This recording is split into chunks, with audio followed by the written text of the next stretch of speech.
everybody. I'm CPalm, and welcome to the Hideout. This is our first real showing, so thank you for having us. It's a pleasure to be here, and I'll revert over to Turtle Man. I'm Turtle Man. Like CPalm said, this is the first time around. What we're here to do is to talk about the things that you all want to talk about. Video games, comics, books, the newest show, whatever you want to talk about, we're here to talk about.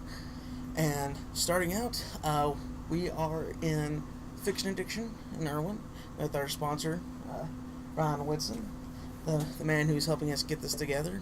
So thank you very much for that. No problem. We need a home, so...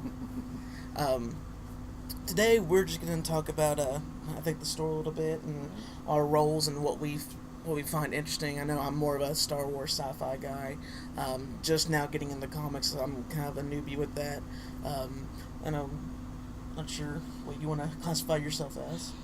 I'm a wide range guy. I like comic book characters, and if we talk about that in a little bit, I'll explain. I'm more of a TV show type guy as far as comic books go.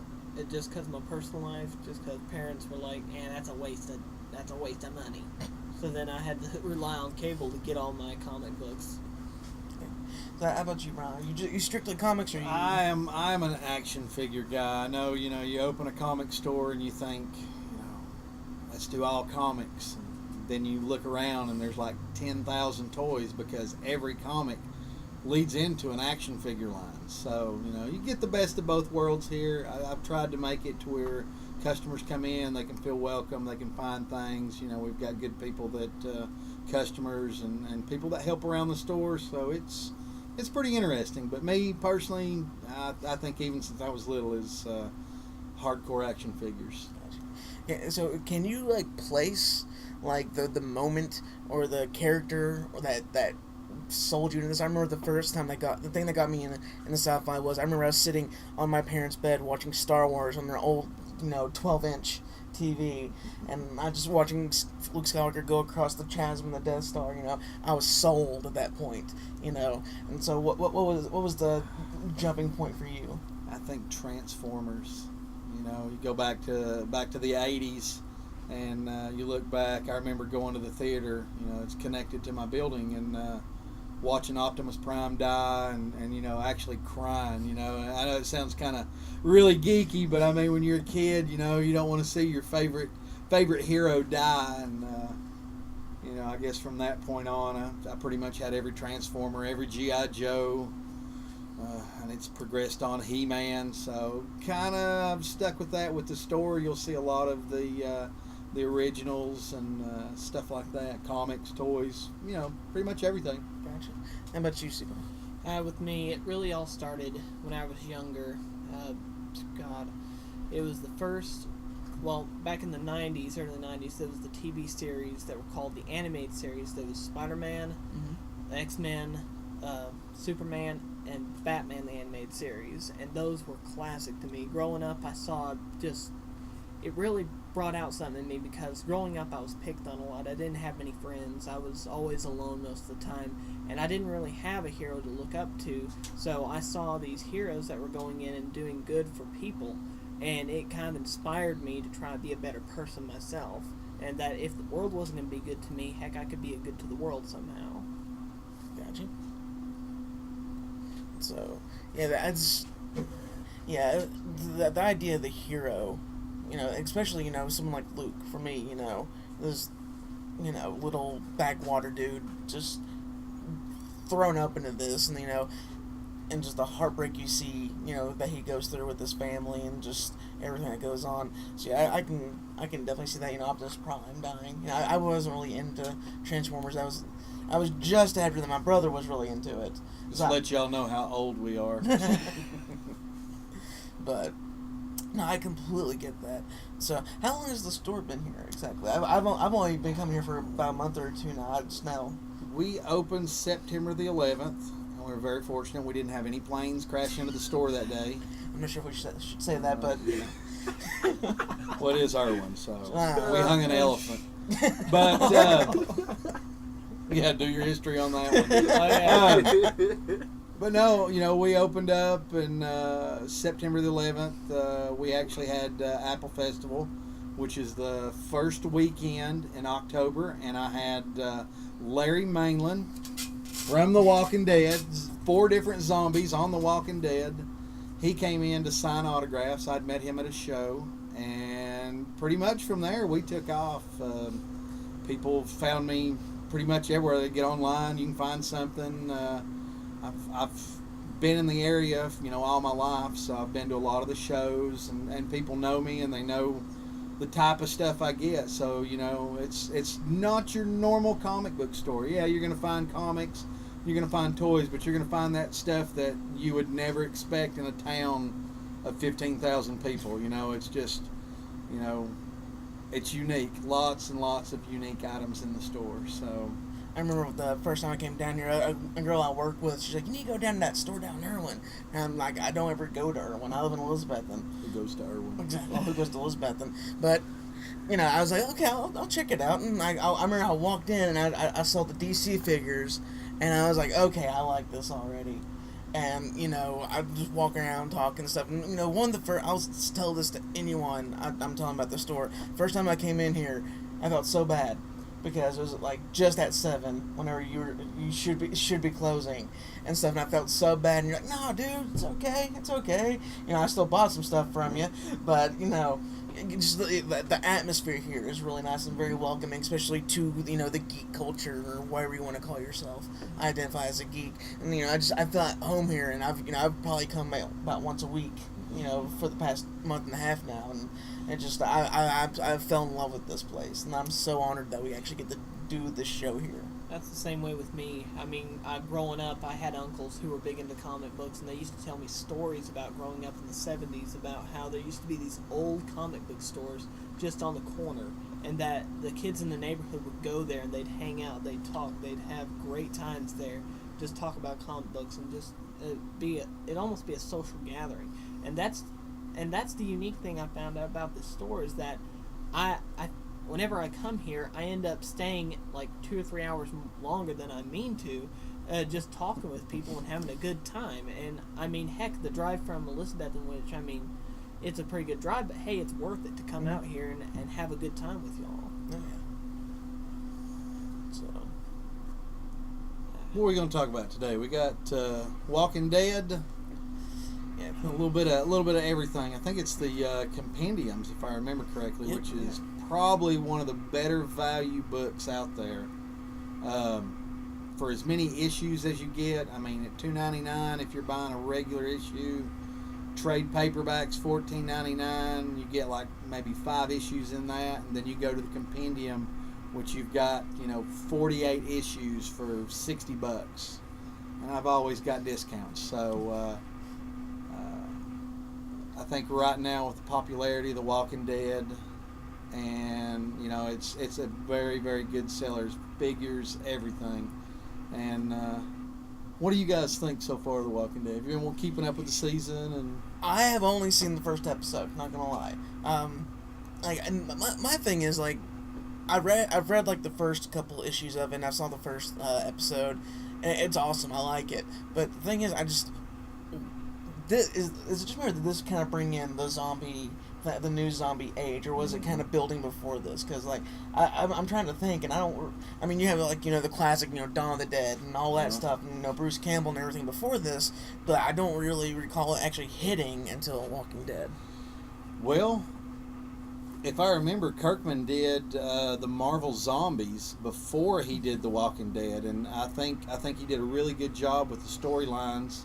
And it kind of took off from there, and then when he went with this, it's just your normal horror book, but with a little bit of twist, and it's compelling. I mean, you want to know, like kind of like a soap opera. You want to know what happens to each character, each month, and same way for the show. I mean, people get on there to see characters, and they want to live their lives and see how it would be if they were in an apocalyptic era.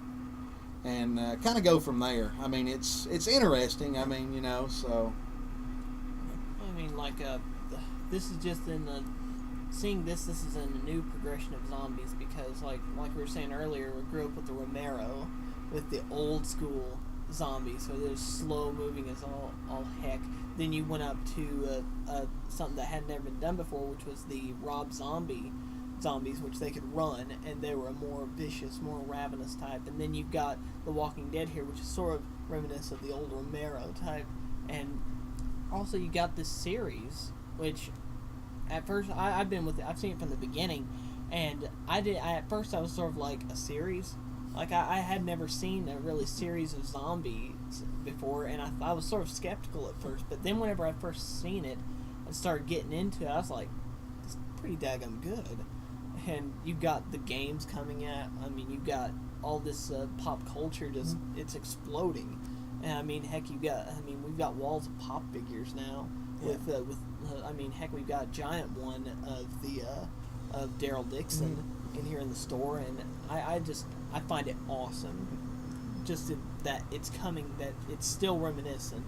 My mom, she's like, zombies? What's a zombie? But you go to any young person nowadays and you say Walking Dead or zombie, they're like, freaking love zombies. Yeah. Well, I think that's really interesting because, I mean, we're in a zombie hit right now, and I'm not really sure how long this is going to last, because as everything, there's always phases and stuff. Until Daryl dies. Oh, God, heaven forbid. They riot then. I see that. I'm assuming, his brother to come out and start popping zombies in the head like the Boondock Saints, but, like, and we're in this craze right now, and I'm only, I'm wondering how long this is going to last, and just seeing how zombies have morphed. Like, I don't know if either of you saw Warm Bodies. Yeah, yes. And, I know it was more of a chick flick, but I actually really enjoyed it. That was a really good movie, I thought, because just the idea of a zombie coming back to life. Spoiler alert, sorry, for those who haven't seen it. But it was a really interesting take, and I like seeing, the classic zombies being revived, so to speak, but I also like to see a new twist being made on it as well. And I'm curious to see how long this is going to last before, cybernetic vampires or whatever the heck decides to come up as the new trend. Well, I mean, it's become so ingrained with the culture, even it's coming into the academic community, whereas I'm a student at East Tennessee State University, and I'm taking a class right now. I'm a senior, and I'm in my last semester, and one of the classes I'm taking for my degree is called Utopias and Apocalypses in the Western World, and one of the books that is given to us to read, that we have to read for the class, is World War Z, and the last thing we're going to talk about is the zombie apocalypse. We have to study it in depth and do class discussions on it. So even when it's coming into the academic community, I mean, that's in a curriculum. Yeah. I mean, it's official. That's going to be on my transcript. Yeah. And to me, I don't care that it's on my transcript, because it's a part of culture. Mm-hmm. It's something that, like, years from now, if I'm teaching in a classroom, or if I'm doing a lecture or something in a college, I'll have to say, well, at this time in the early 2000s, we had the Walking Dead craze, and it's My Little Pony. I want to see a crossover of that. See what happens if you put zombies. Walking Dead ponies. Well, they actually did something sort of like that with the Robot Chicken. It was like the Apocalypse Ponies. Apocalypse Ponies. Punishing mankind for their sins. That was actually a really good bit. Dead pony. But yeah, like, it's crazy to think, and just with talking about World War Z, that is taking a different twist on the zombie world. I'm not sure if you've seen World War Z yet. Oh yes. Or not. Again, spoiler alert, the way it ends, you don't have the humans uprising and winning. They find a way to fight, but you don't know if they actually end up winning. And I thought that was a really good Running twist. zombies are just creepy anyway. Yeah. I don't know. But yeah, just the whole zombie thing, I never really got into it, but I just, as an outsider looking into this whole fan base, it's really interesting to see where it's come from, where it's going, and I like the fact that how much it's actually impacted our culture. You have the class, and there was actually a documentary on I think it was the History Channel not too long ago, and they talked about the idea of a zombie apocalypse, what would happen, and one of the things they talked about is like the CDC. Come to my house. Like the CDC actually have standards set up for a zombie apocalypse. If you go to their website, you will see a little thing for a zombie apocalypse, what they do, and they actually do disaster training now for zombie apocalypses, because they say if you know what to do in the zombie apocalypse, you can do any other kind of. Well, they did bring Twinkies back, so we're good. We're good for a little while. Exactly, that's all you need. No snowballs. No snowballs. I mean, heck, in whenever last semester I was in a marksmanship class, and God, we had on the walls of the class in the shooting range we have actual Center for Disease Control issued posters that say make a plan, and they have a zombie on it, and they were actually issuing these things out, and for extra credit and things like that, we take a 38 revolver and shoot zombie targets for extra credit, or they would have us take submachine guns, like the semi-automatic, mind you, because we're East Tennessee. But anyway, they'd have us get zombie targets and have these submachine guns and just pow pow pow pow, just shoot for extra credit. And I mean, we had zombie targets out the wazoo in that place. Well, it looks like we're starting to wind down a little bit. One last question. What do you think the next phase is? Like, after the zombies have, gone back underground and died off, what do you think the next phase is going to be that we go through?